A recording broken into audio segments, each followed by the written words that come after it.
Est-ce que nous avons commencé? Ah, OK. Donc, bon matin.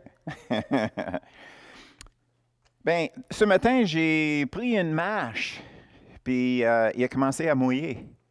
Mais il ne l'avait pas annoncé qu'il était pour mouiller.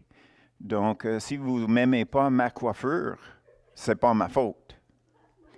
Et ça, c'est mon intro. Et la raison pourquoi je fais une intro comme ça, c'est que très souvent, comme chrétiens, on oublie que nous sommes entièrement responsables pour qu'est-ce qu'on pense, qu'est-ce qu'on dit, qu'est-ce qu'on fait.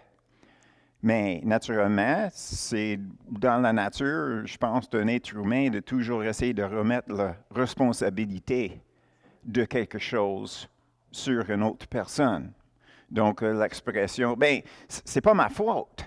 Si tu n'avais pas fait ça, si tu n'avais pas dit ça, et des choses comme ça, j'aurais pas réagir de la façon que j'ai réagi. Mais avec l'étude qu'on fait avec le ministère du Saint-Esprit, on réalise qu'on ne peut plus faire ça. On est responsable, on est redevable devant Dieu pour toutes nos actions, toutes nos pensées, tout ce qui est dans notre cœur, etc., etc. Donc, on ne regardera pas toutes les Écritures qu'on a déjà regardées, parce que d'après tout, c'est un résumé du ministère du Saint-Esprit. Mais on va commencer toujours avec l'importance du ministère du Saint-Esprit en regardant Galates 4, le verset 19.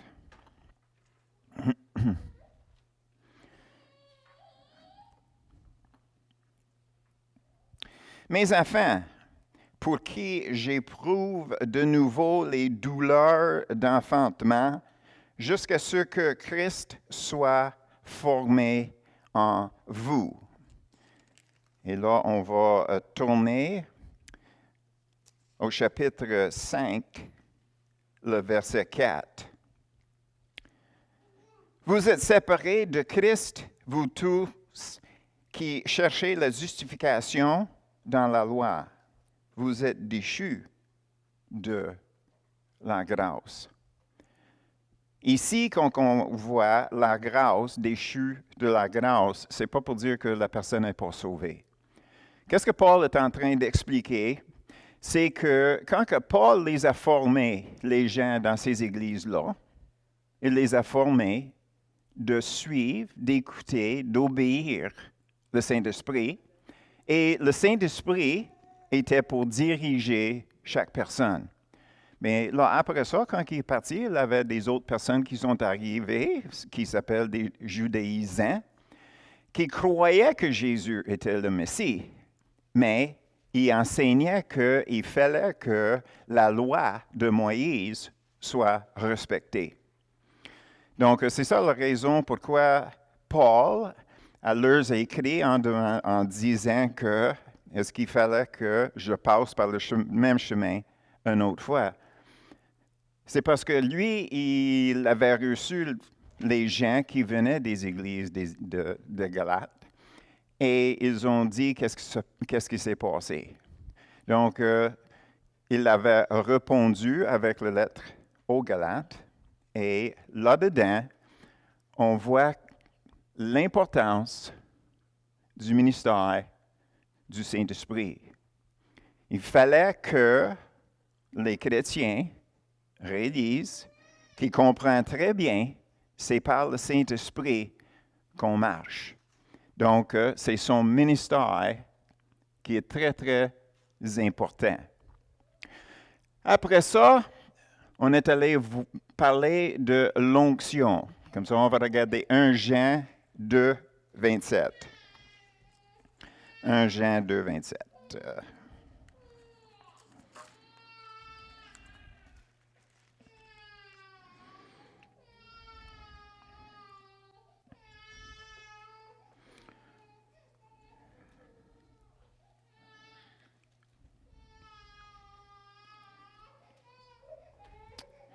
Le verset 27. Pour vous, l'onction que vous avez reçue de lui demeure en vous. Et vous n'avez pas besoin qu'on vous enseigne, mais comme son onction vous enseigne toutes choses, qu'elle est véritable et qu'elle n'est point un mensonge, demeurez en lui selon les enseignements qu'elle vous a donnés. Donc ici, on voit que le Saint-Esprit lui-même, c'est l'onction. Dans l'Ancien Testament, le Saint-Esprit descendait sur une personne pour accomplir la volonté de Dieu dans une tâche ou dans un ministère. Puis c'était la même chose avec Jésus. Le Saint-Esprit est descendu comme un coulombe, puis est resté sur lui. Puis là, Jean Baptiste savait que c'était le Messie. Mais, comme qu'on voit ici, dans le Nouveau Testament, les choses, ils ont changé. Et la différence, c'est que le Saint-Esprit lui-même, en demeurant en nous, c'est l'onction. C'est l'onction. C'est lui qui pourvoit tout ce qui est nécessaire pour nous autres, pour servir Dieu comme Dieu veut qu'on le sert. Donc, c'est le Saint-Esprit lui-même qui est notre onction. Après ça, on a regardé le baptême du Saint-Esprit, puis on va regarder Marc 1:8 et Actes 19, 2 à 6. Marc.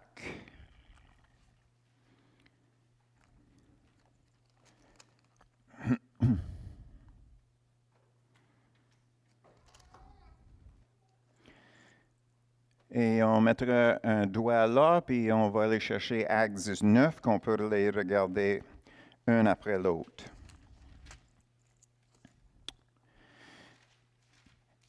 Marc 1:8. C'est Saint Jean-Baptiste qui nous parle. Et il dit, « Moi, je vous ai baptisé d'eau. Lui, en parlant de Jésus, il vous baptisera du Saint-Esprit. » Maintenant, on va tourner Actes 19 à partir de verset 2. C'est Paul qui parle. Il demande la question à quelques personnes qui sont là. Il dit, « Avez-vous reçu le Saint-Esprit quand vous avez cru? » Très important, quand vous avez cru. On reçoit le Saint-Esprit en croyant. On continue. Ils lui répondirent, « Nous n'avons pas même entendu dire qu'il y ait un Saint-Esprit. » Puis là, Paul répond, « De quel baptême avez-vous donc été baptisés? » Et ils répondirent, « Du baptême de Jean. » Alors Paul dit, « Jean a baptisé du baptême de repentance, disant au peuple de croire en celui qui venait après lui, c'est-à-dire en Jésus. Sur ces paroles, il fut baptisé au nom du Seigneur Jésus. Lorsque Paul leur eut imposé les mains, le Saint-Esprit vint sur eux et ils parlent en langue et prophétisaient. La semaine prochaine, on va parler de parler en langue et prophétiser. Mais pour aujourd'hui, c'est de réaliser que quand on parle d'un baptême, puis on va faire un parallèle. Le parallèle, c'est que le baptême de Jean était quoi? Repentance. Quand une personne avait un changement d'attitude, d'idée, puis repentait, après ça, il était introduit dans l'eau, n'est-ce pas? Comme ça, nous avons Jean, nous avons repentance, nous avons présenté dans l'eau. OK? Maintenant, on va faire la même chose avec Jésus. C'est Jésus, puis il baptise avec le Saint-Esprit. Est-ce que le monde a rentré dans la repentance comme une chose ou bien est-ce que c'était une idée? La repentance, c'était une idée, un concept. Donc, il faut qu'on regarde le Saint-Esprit comme une personne et non quelque chose physique. Donc, Jésus nous amène au Saint-Esprit. Il nous place dans le Saint-Esprit, si quelque chose de même est faisable. Et c'est le Saint-Esprit qui nous place en Jésus. Donc, comme Jean a amené repentance, après ça, il baptisait, Jésus amène le Saint-Esprit nous baptise dans le corps de Christ. Vous me suivez? Tu sais, c'est juste 1, 2, 3. OK? Donc, on ne reçoit rien du Saint-Esprit dans un baptême parce que c'est nous qui sommes placés en Christ. C'est pareil avec le ministère de Jean. Il n'y a personne qui a reçu quelque chose en repentant, n'est-ce pas? C'était en repentant qu'il avait le droit d'être mis dans l'eau. C'est la même chose avec nous autres. En croyant en Jésus, il nous livre au Saint-Esprit. C'est lui qui nous met dans le corps de Christ. Ça, c'est le baptême du Saint-Esprit. Rien reçu de notre part, c'est nous autres qui sommes mis en Christ dans sa mort, selon Paul dans le livre de Romains. OK, après ça, nous avons regardé le Saint-Esprit comme l'esprit d'adoption. Puis on va regarder Galates 4, 4 à 7.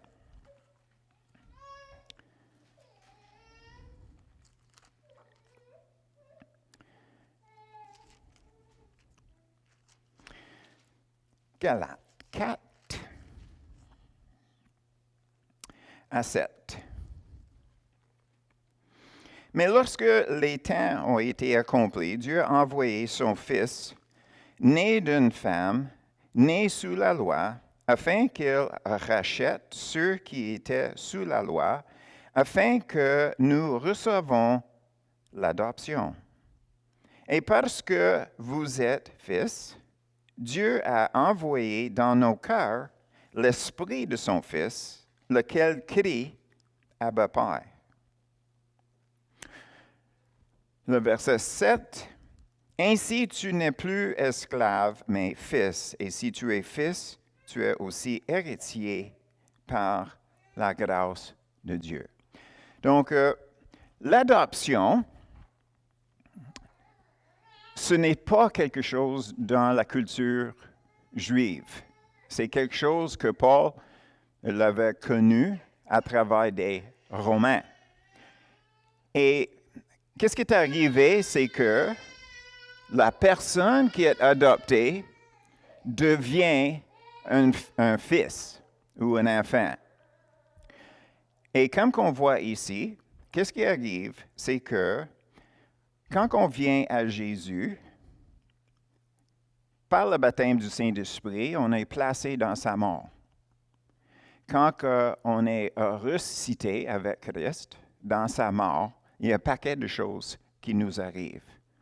Premièrement, c'est le Saint-Esprit qui rentre en nous. Ça, c'est l'onction. La deuxième chose qu'il fait, c'est qu'il nous place dans la famille de Dieu. Mais qu'est-ce qui est important pour nous autres à réaliser qu'il y a une position et il y a une relation. On peut avoir la position comme un enfant de Dieu. Quand que nous avons prié le Notre Père, que ta volonté soit faite, OK? Tout le monde peut dire Notre Père parce que Dieu, c'était le Père de la race humaine, le Créateur de tous les êtres humains. Donc, comme ça, il est Père de tout le monde, mais il n'y a pas de relation. Il n'y a pas de relation. Donc, quand que le Saint-Esprit arrive, il nous place dans la famille, mais à cause que le Saint-Esprit est en nous, on embarque dans une relation avec Dieu notre Père. Puis dans cette relation, nous sommes dans la même place, avec la même relation que Jésus lui-même. Comment est-ce qu'on sait ça? C'est parce qu'on devient héritier avec Christ. Donc, qu'est-ce qui arrive? C'est qu'on n'est pas juste comme placé dans la famille, puis au pauvre de toi, Dieu dit, je vais prendre soin de vous autres. Non, c'est pas ça. C'est pas comme nous sommes les orphelins dans sa maison, mais on reste orphelins. Pas en tout. Qu'est-ce qui arrive? C'est qu'à cause du Saint-Esprit, nous embarquons dans une relation avec Dieu le Père, pareil comme Jésus. Nous sommes si proches, le cœur du Père que Jésus lui-même. Nous avons tous que Dieu a à offrir à Jésus, c'est accessible pour nous autres aussi. Parce que nous devenons vraiment, vraiment enfants. Enfants. Position, cœur, relation. Ça, c'est notre place. Ça, c'est fait par l'agence du Saint-Esprit. Donc, c'est très important pour nous autres à réaliser que nous sommes vraiment, vraiment, vraiment dans la famille de Dieu, comme si on était pareil comme Jésus. Seule différence, naturellement, c'est que Jésus était né directement de Dieu. N'est-ce pas? OK. Après ça, on embarque dans la sanctification. 1 Pierre 1, 2. 1 Pierre 1, 2.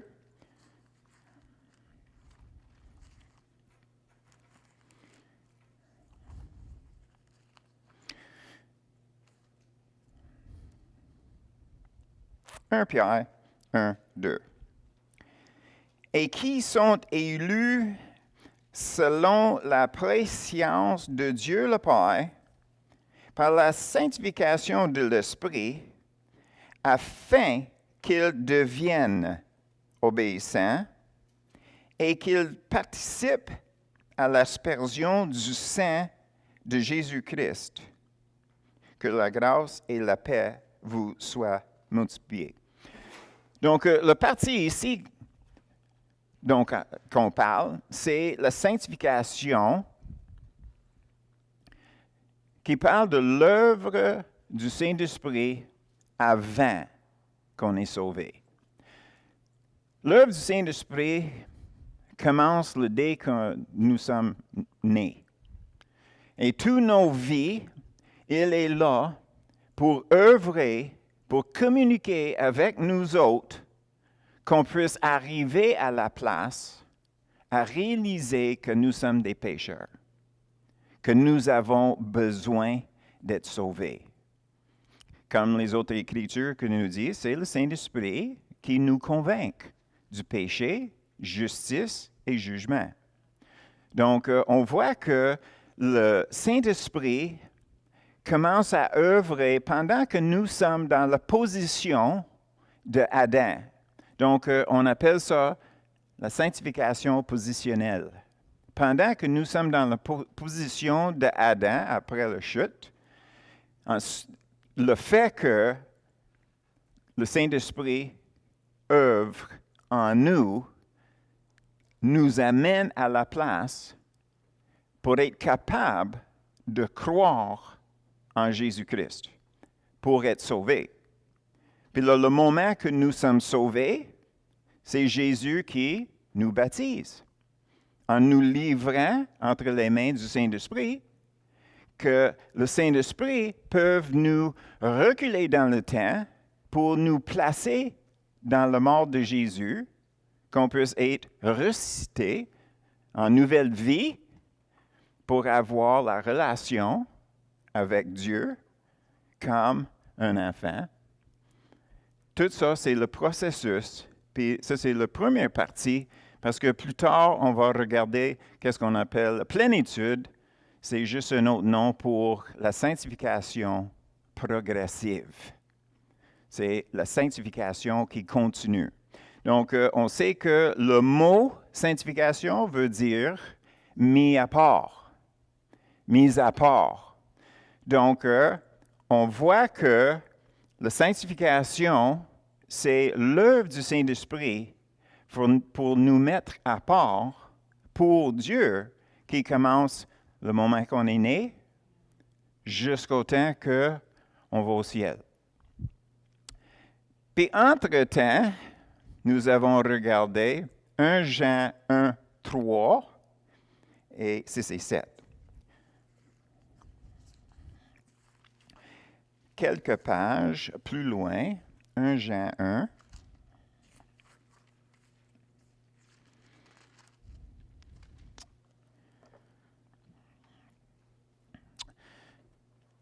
On commence avec le verset 3. Ce que nous avons vu et entendu, nous vous l'annonçons à vous aussi, afin que vous aussi, vous soyez en communion avec nous. Or, notre communion est avec le Père et avec son Fils, Jésus-Christ. Donc, ici, on voit le mot communion. Puis dans l'étude que nous avons faite, on a séparé ce mot-là en deux mots.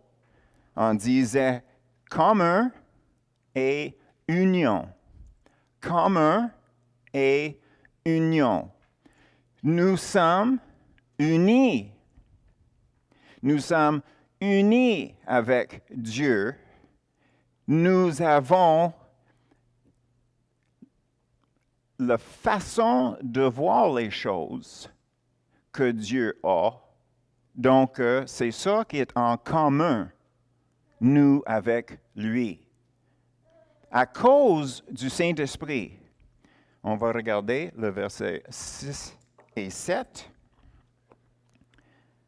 Si nous disons que nous sommes en communion avec lui, et que nous marchions dans les ténèbres, nous mentons. Et nous ne pratiquons pas la vérité. Mais si nous marchons dans la lumière, comme il est lui-même dans la lumière, nous sommes mutuellement en communion. Et le sang de Jésus, son Fils, nous purifie de tout péché. Donc, ici, on voit la profondeur de communion. Ce n'est pas juste un geste qu'on fait un dimanche de temps en temps. Ça, c'est qu'est-ce que nous autres, on appelle la communion. Puis, c'est une cérémonie, puis c'est très important, parce qu'il est quand même représentant du fait que nous sommes unis avec Jésus par son sang.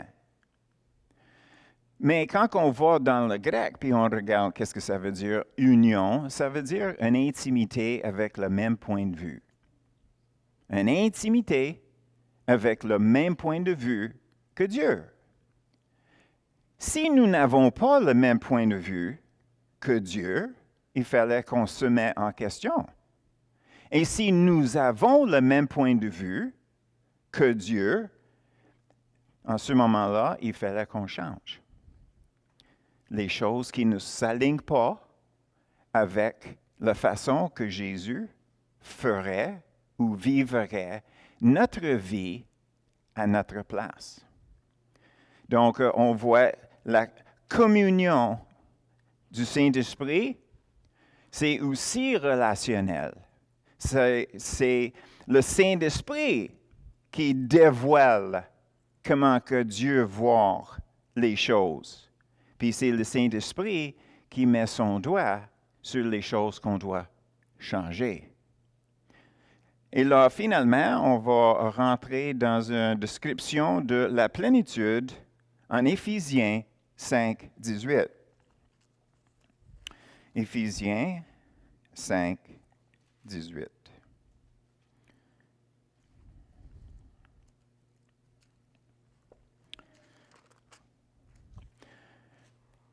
Éphésiens 5, 18.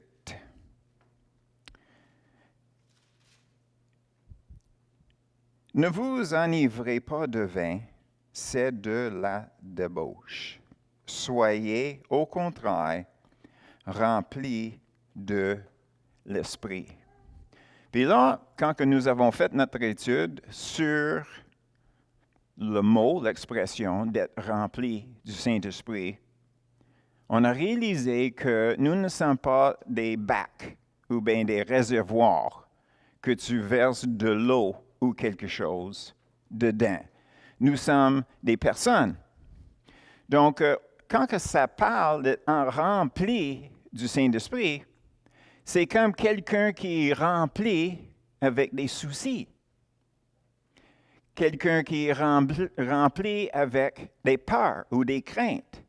Qu'est-ce que ça veut dire? Ça veut dire qu'ils sont contrôlés par ces soucis. Leur réaction, c'est à cause de leurs soucis ou leurs craintes. Donc, une personne qui est remplie du Saint-Esprit, c'est une personne qui est contrôlée par le Saint-Esprit, volontairement, parce que ici, c'est marqué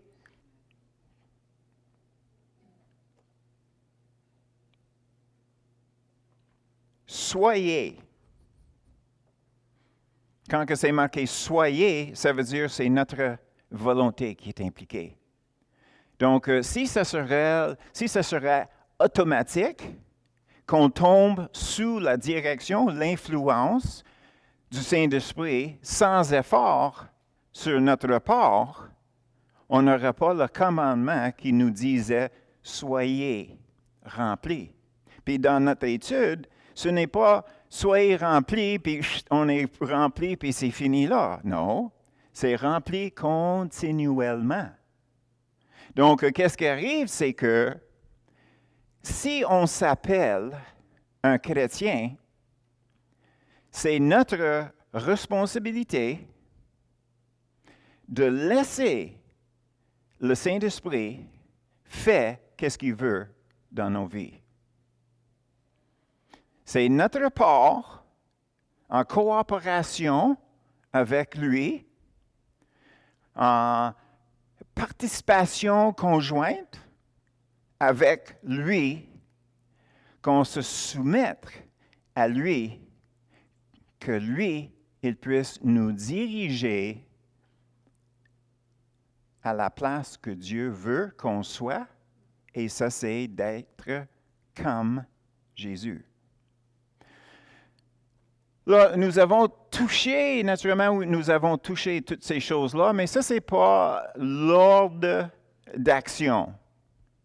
Tu sais, on a réalisé que, premièrement, on commence avec la sanctification. Ça, c'est avant qu'on est sauvé. Donc, c'est le Saint-Esprit qui nous amène à la place où on peut croire en Jésus pour être sauvé. Puis, en ce moment-là, bien, Jésus nous place entre les mains du Saint-Esprit. Puis là, il y a beaucoup de confusion dans l'Église aujourd'hui. Parce que je dirais que la plupart des chrétiens pensent que c'est Jésus qui fait tout. Ils pensent que si je prie à Jésus qu'il m'aide avec un péché, qu'il me donne le pouvoir, il me. Jésus a fait sa part. Jésus a fait sa part quand il nous a sauvés. Ça, c'est sa part. Puis là, comme qu'il avait dit, quand il était ici, lui, il partait, puis il envoyait le Saint-Esprit. Le Saint-Esprit était là, pourquoi? C'était pour nous former. C'est pas compliqué. C'est le Saint-Esprit qui prenait la place de Jésus avec ses disciples. Parce que, naturellement, physiquement, Jésus était limité sur la terre, pendant que le Saint-Esprit n'est pas limité pendant. Donc, il peut vivre, peut demeurer, pas juste vivre, il peut demeurer dans chaque personne. Et en attendant qu'il demeure en nous, mais à un moment donné, c'est notre responsabilité de préparer une place pour lui. Qu'est-ce que ça veut dire? de se soumettre à ce que lui, il veut. Donc, le moment que on dépasse la sanctification positionnelle en Jésus, quand que Jésus nous sauve, bien, tout de suite après ça, comme Paul a dit, quand on a cru, on a reçu. N'est-ce pas? Donc, c'est le Saint-Esprit qui est là. Il nous amène dans la mort de Jésus. Il nous amène dans la famille de Dieu. Il établit une relation, une communion avec Dieu comme un enfant dans sa famille, avec tous les privilèges puis toutes les responsabilités aussi. Et de là, il n'arrête pas. Il continue à œuvrer en nous selon notre disponibilité. Donc, comme Jean nous a dit, si on dit qu'on est un chrétien, puis on ne change pas, on doit se mettre en question.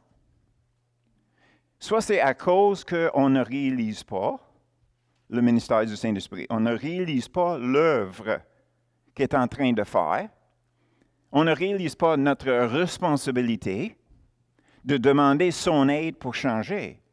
Parce que dans le fin de fond, qu'est-ce qui arrive, c'est que le ministère du Saint-Esprit, c'est de changer nos idées. Avant qu'on est sauvé, puis après qu'on est sauvé. Mais nous autres, si on ne veut pas changer, il y a quelque chose qui ne marche pas là. Comme je dis, peut-être c'est le fait qu'on ne comprend pas qu'est-ce que Dieu veut accomplir à travers le Saint-Esprit. Ou bien, tout simplement, on dit non. Puis si on dit non, bien, il fallait qu'on se pose la question. Est-ce qu'on réalise qu'est-ce que Jésus a fait pour nous? Est-ce qu'on réalise qu'est-ce que Dieu a fait pour nous? Imaginez, est-ce que vous avez, souviens-tu, bien, quand que moi j'étais jeune, il y avait des annonces dans les bandes dessinées que tu peux acheter une ferme de fourmis. Est-ce que vous avez jamais vu ça? C'est une boîte là, avec un vitre à chaque côté, puis c'est rempli de sable, puis tu mets des fourmis dedans, puis ils font leur tunnel, et tu peux les voir aller.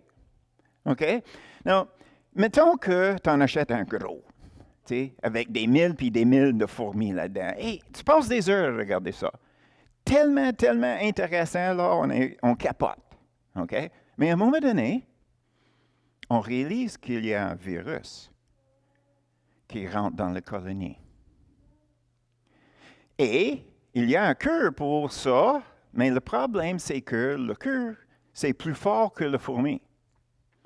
Donc, tu ne peux pas donner le cure direct aux fourmis parce qu'ils vont mourir.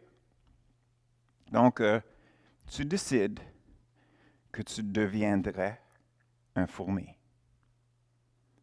Parce que comme être humain, avec le ADN que nous avons, dans le corps d'un fourmi, là, on peut rentrer avec le cure. Puis aussitôt qu'un fourmi passe à côté de nous, c'est transmis, puis c'est guéri. Donc, on peut sauver la colonie de fourmis. Il y a juste un problème. Tu ne peux jamais retourner comme être humain. Le ferais-tu? Jamais de la vie. Mais c'est ça que Jésus a fait. Nous sommes si bas qu'un fourmi, comparé à Dieu. Puis Jésus, il a décidé de devenir un être humain pour éternité, rester en forme être humain. Ça, c'est juste une illustration pour démontrer comment que Dieu est haut à comparer à nous autres. C'est pas pour dire que Dieu est comme nous, puis nous sommes comme la fourmi. Non, c'est pas ça.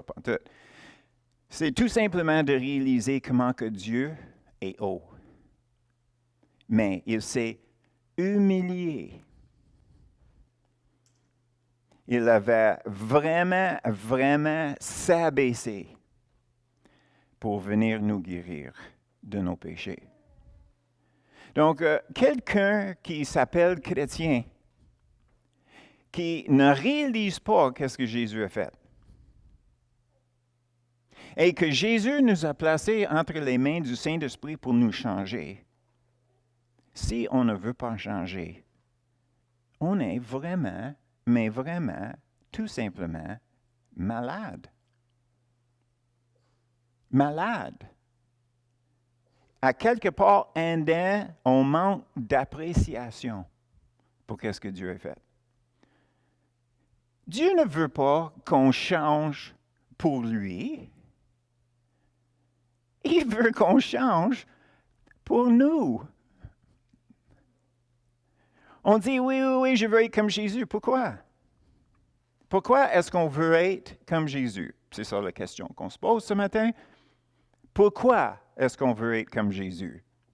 Est-ce que c'est juste parce qu'on veut aller au ciel? Ou bien est-ce qu'on voit quelque chose en Jésus qui nous attire?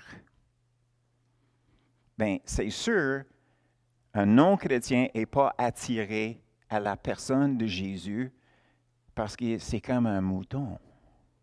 Puis nos héros à nous, c'est comme Dwayne Johnson, là. Tu sais, avec les gros muscles. Puis le pouvoir, puis le power, puis ah ouais, on va donner un claque aux ennemis. N'est-ce pas? Puis là, on regarde Jésus. Est-ce que Jésus a donné un claque à personne? Bien, c'est ça le problème qu'on ne réalise pas. La réponse, c'est oui. La chose, c'est qu'il faisait comme Rocky. Il attendait jusqu'à la fin. Puis quand il s'est ressuscité, c'est là où il a donné la claque à l'ennemi. Puis il a complètement démoli tout le pouvoir puis la puissance du diable. C'est pour ça que le diable est fâché contre nous. Fâché contre Jésus, fâché contre nous. Comme ça, il fallait qu'on réalise qu'en étant comme Jésus, doux, comme un mouton, comme un brebis, c'est là où ce qu'on donne la place à Dieu pour donner le coup final sur tout le monde qui sont contre lui. Mais il fallait qu'on soit comme doux. Il fallait qu'on soit doux. Parce que c'est dans ça que l'amour est exprimé. Si j'aime quelqu'un d'autre, je me mets en deuxième place. Je me recule que je peux mettre l'autre personne en avant. Ça, c'est pour ça le monde aime les vrais chrétiens. Parce que c'est toujours eux autres qui sont plus importants, selon eux. C'est une des raisons, quand je parle avec quelqu'un, je demande leur histoire. Laisse-les parler. Pourquoi? Parce que deux choses. Premièrement, il n'y a aucun sujet qu'une autre personne connaît plus que leur vie. Donc, il ne peut pas faire une erreur. Tout ce qu'il va faire, c'est de raconter sa vie. Puis finalement, il y a quelqu'un qui est là avec une oreille qui veut entendre qu'est-ce qu'il vit. Puis de supporter la personne, de l'encourager la personne. Est-ce que ça, c'est pas comme le Saint-Esprit? Tu sais, quand que nous avons un problème, une difficulté, qu'est-ce qu'on fait? On se met à genoux, puis on prie à Jésus. Mais c'est le Saint-Esprit qui répond. C'est lui qui vient, c'est lui qui commence à nous parler, c'est lui qui nous donne le pouvoir et la volonté de faire, si on veut, puis on le reçoit par la foi. Donc, un chrétien dans le monde est aimé jusqu'au temps qu'il parle de Jésus et péché. En ce moment-là, ben, les tables sont tournées. Tout d'un coup, là, on n'est pas si aimé. Mais anyway, ça, c'est pas notre problème. Parce que c'est à ce moment-là qu'on donne au Saint-Esprit quelque chose pour œuvrer dans la vie de la personne. N'est-ce pas? Donc, vu que nous avons le même point de vue que Dieu, on va terminer en regardant les priorités de Dieu que nous autres, nous pouvons savoir si nos priorités sont comme Dieu Jésus, le Père, le Saint-Esprit, peu importe la personne qu'on veut exprimer. Là, Jean 3,16. Est-ce qu'il y a quelqu'un ici qui ne connaît pas Jean 3,16? Pierre Jean lève sa main. Dieu a tant aimé quoi? Le monde. C'est quoi priorité? C'est quoi priorité numéro 1 dans les yeux de Dieu? Le monde. Le monde. Donc, notre axe dans la vie devrait être autour de priorité de Dieu envers le monde. Et, n'oublie pas que c'est avec la direction du Saint-Esprit, c'est par l'amour de Dieu qu'on puisse introduire, qu'on puisse présenter Jésus à quelqu'un. Mais ça prend du temps. Il fallait qu'on gagne la confiance. On demeure au Québec. Il fallait que tu es ami avec quelqu'un 10 ans avant que tu aies quasiment une personne que tu peux faire confiance. Les Québécois, c'est beau à donner les becs sur les joues, mais faire confiance en quelqu'un, ça prend du temps. Et puis, ils vont te tester en plus. C'est sûr. Mais, il faut faire cet investissement-là si on veut représenter priorité numéro 1 de notre Dieu. La deuxième chose, Éphésiens 5, 25. Éphésiens 5, 25.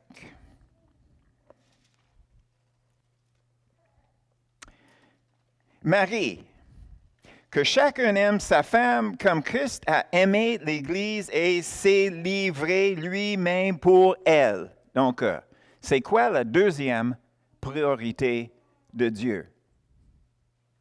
L'Église. L'Église. On va voir un peu comment exprimer cet amour pour l'Église-là la semaine prochaine quand on regarde les dons du Saint-Esprit. Mais pour aujourd'hui, c'est juste important de réaliser que une autre priorité de Dieu, très, très super important, Jésus est mort pour l'Église.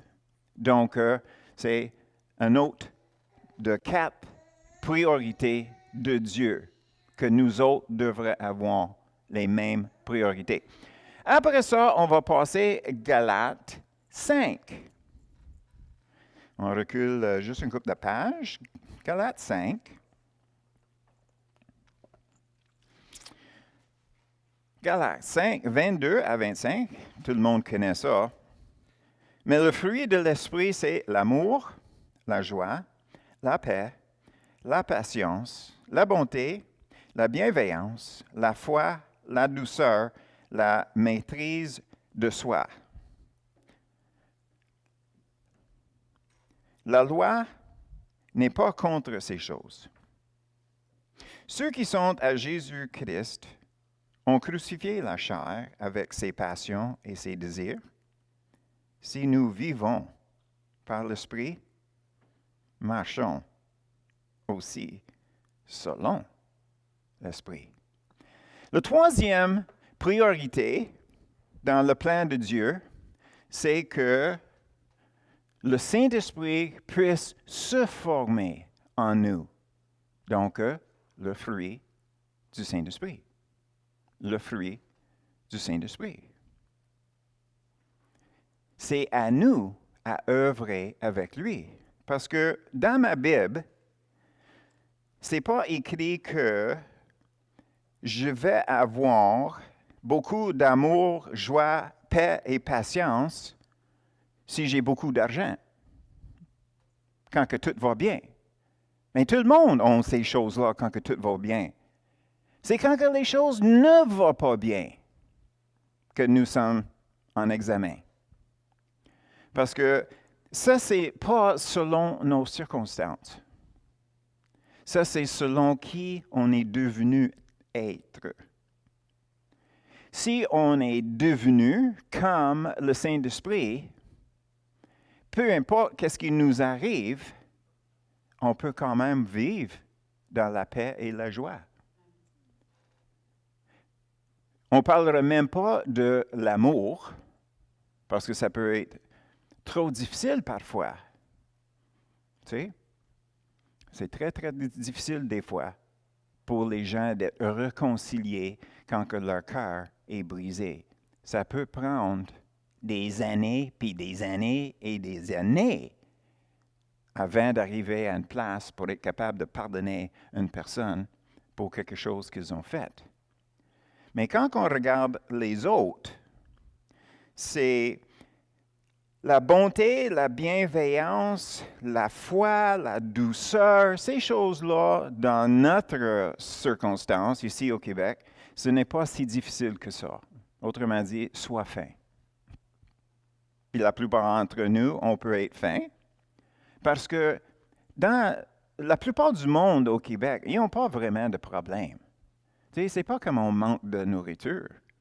Tu sais, c'est pas comme on vit dans une énorme détresse, comme si un tornade a passé, puis on n'a pas une place pour vivre, puis on n'a pas d'eau à boire, puis on n'a pas de nourriture à manger. Un super, tu sais, catastrophe énorme. Mais là, on voit quelle sorte de personne qu'on est.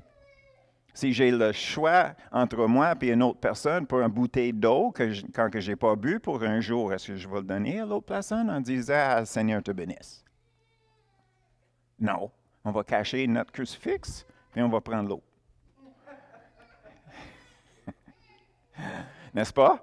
Non, ça c'est une exagération. Tout ça pour dire que il faut qu'on passe par les temps difficiles pour avoir un examen, pour se voir. C'est quand on rencontre quelqu'un qui n'est pas aimable.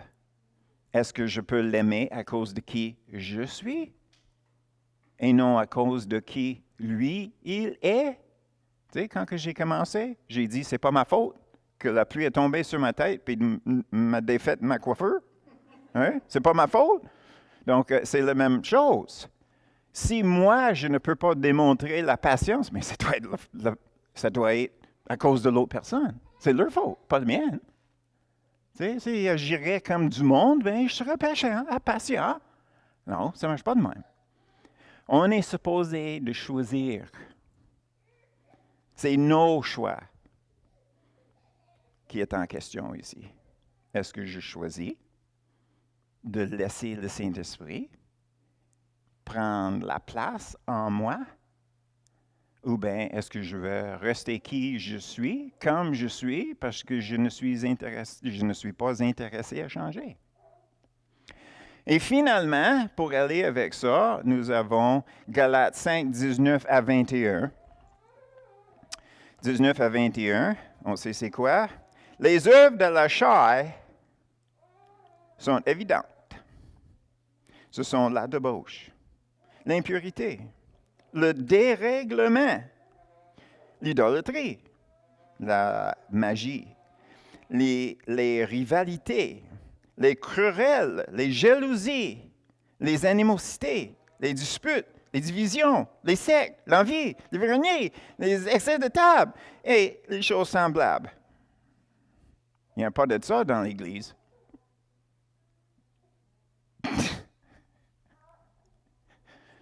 C'est parce que nous avons une petite église puis on est dans la même famille, tu sais. Non, c'est juste pour dire que, tu sais, j'avais dit tantôt que la plupart des chrétiens ne connaissent pas le ministère du Saint-Esprit.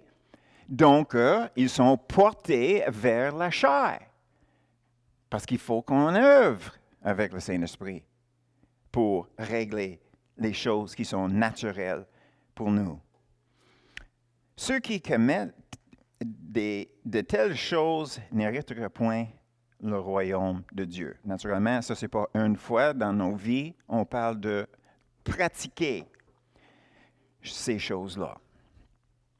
Donc, la quatrième chose, que le Saint-Esprit veut faire, que Dieu veut faire en nous, c'est d'effacer le péché. C'est de vaincre le péché. Que le péché soit chassé de nous. Et là, pour une aide, j'avais sorti une définition du péché qui est facile à retenir. L'essence du péché, c'est autodétermination. Autodétermination. C'est moi qui décide comment je vis, quoi je fais, quand je le fais, de la façon que je veux. Autodétermination. L'essence, le gaz, le diesel, l'électricité, la batterie, derrière le péché. Puis la deuxième chose, c'est auto-gratification. Je vais me gratifier. Je vais faire qu'est-ce que ça va prendre que je sois content. L'essence, le fuel derrière le péché.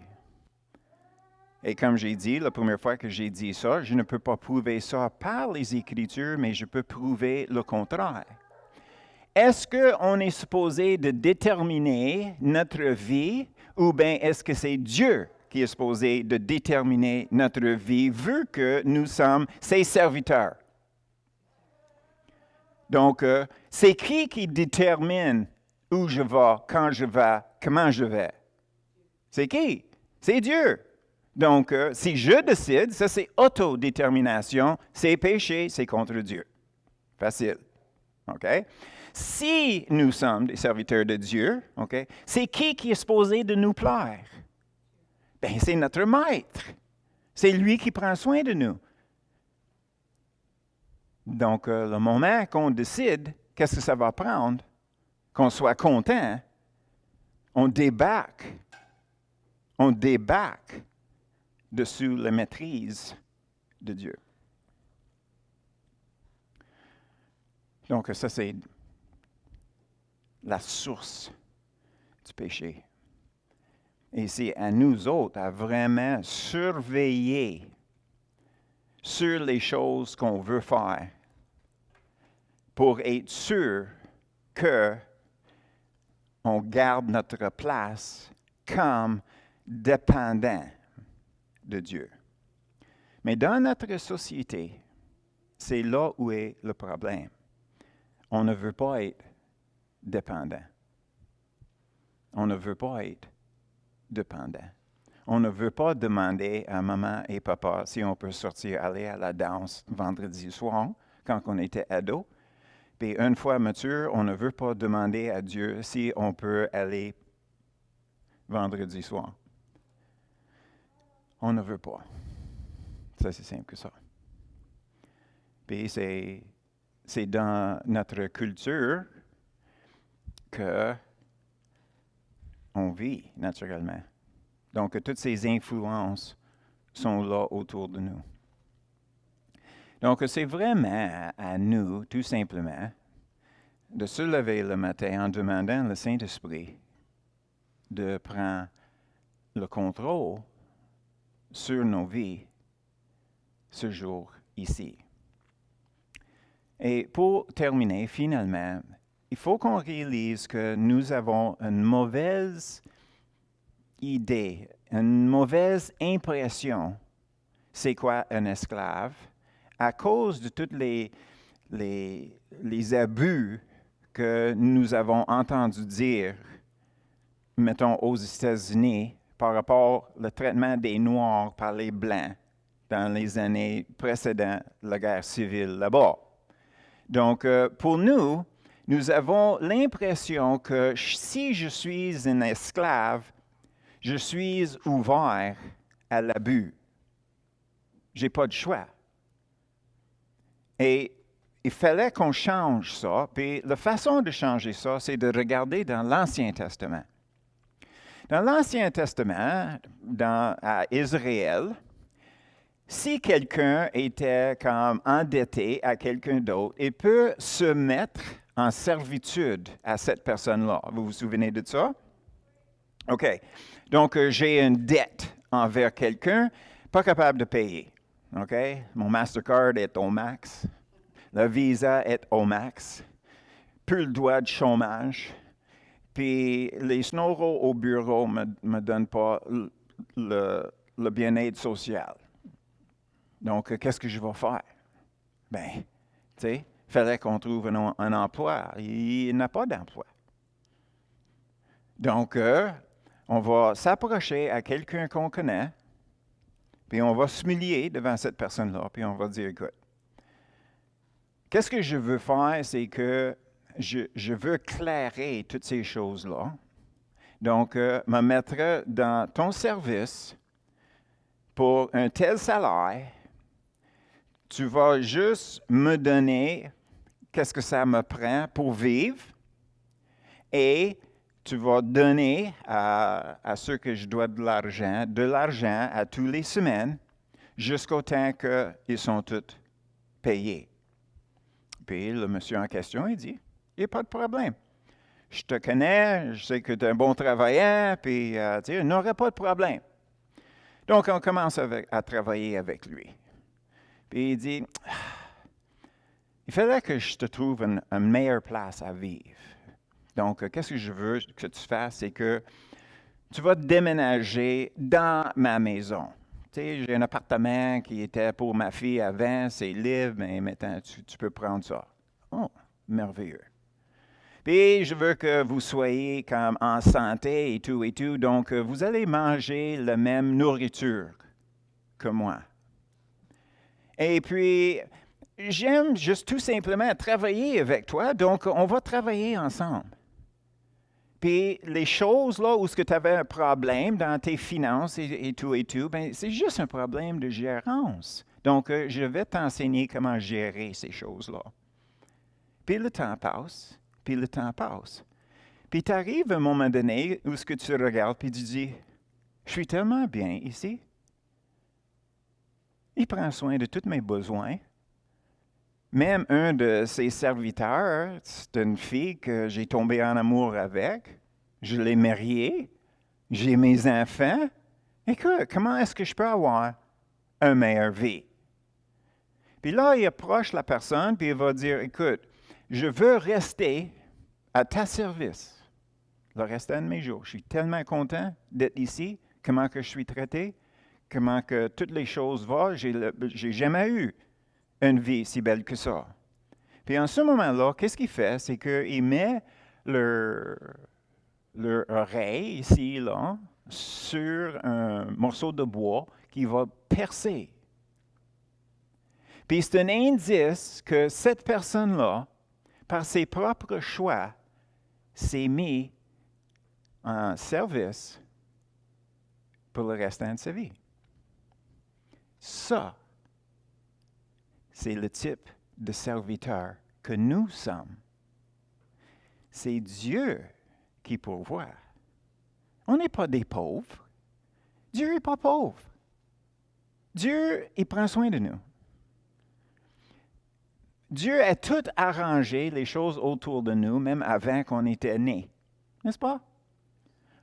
On est né ici, regarde le pays dans lequel on vit, tous les avantages sociaux, blablabla, bla, c'est fini pas. C'est la meilleure place dans le monde à vivre. C'est un fait. Puis tout ça était préparé par les gens avant nous qui prenaient soin des autres. Puis tout ça est tout préparé pour nous. Donc, il fallait qu'on réalise d'être un serviteur, d'être un esclave, ce n'est pas d'être abaissé. C'est un privilège d'être capable de rentrer dans la famille de Dieu et d'œuvrer avec Dieu dans ses projets en le laissant prendre soin de nous parce qu'on est mieux avec lui que sans lui. Et c'est à nous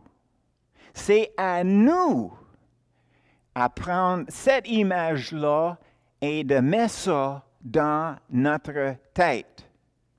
que chaque moment qu'on entend le mot serviteur et esclave, on ne pense pas des Noirs aux États-Unis, on pense des Israélites qui étaient tellement bien avec leur maître qu'ils ne voulaient pas sortir de leur service. Ça, c'est l'image qu'on garde.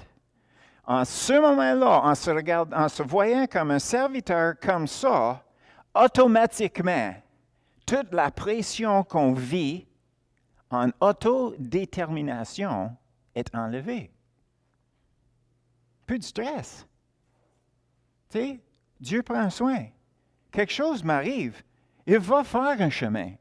Ou il va me monter un chemin, ou bien il va percer un trou pour me faire un chemin.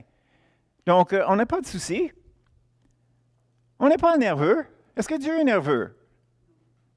Pourquoi est-ce que Dieu n'est pas nerveux? Est-ce qu'il manque de pouvoir? Donc, lui, il n'a pas peur.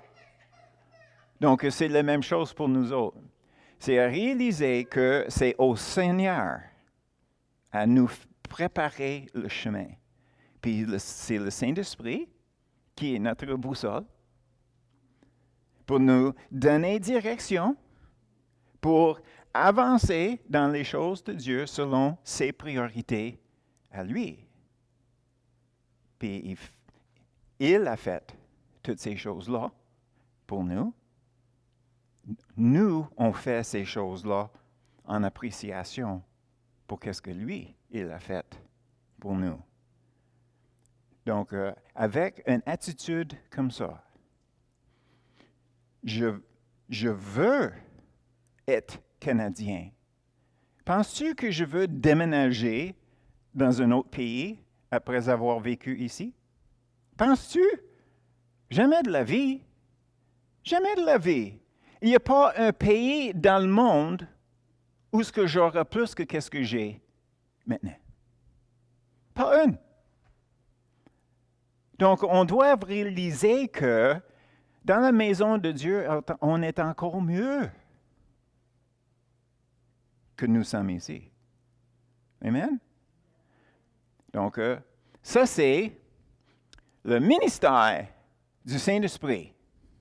Et, naturellement, je ne veux pas donner beaucoup d'informations sans vous aider à faire qu'est-ce qu'on vient de discuter. Donc, je sais que c'est très, très compliqué, mais je vais le dire anyway. Écoutez la petite voix. C'est si simple que ça. Amen.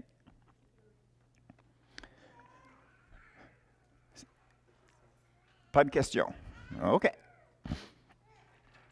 Clair comme la boue.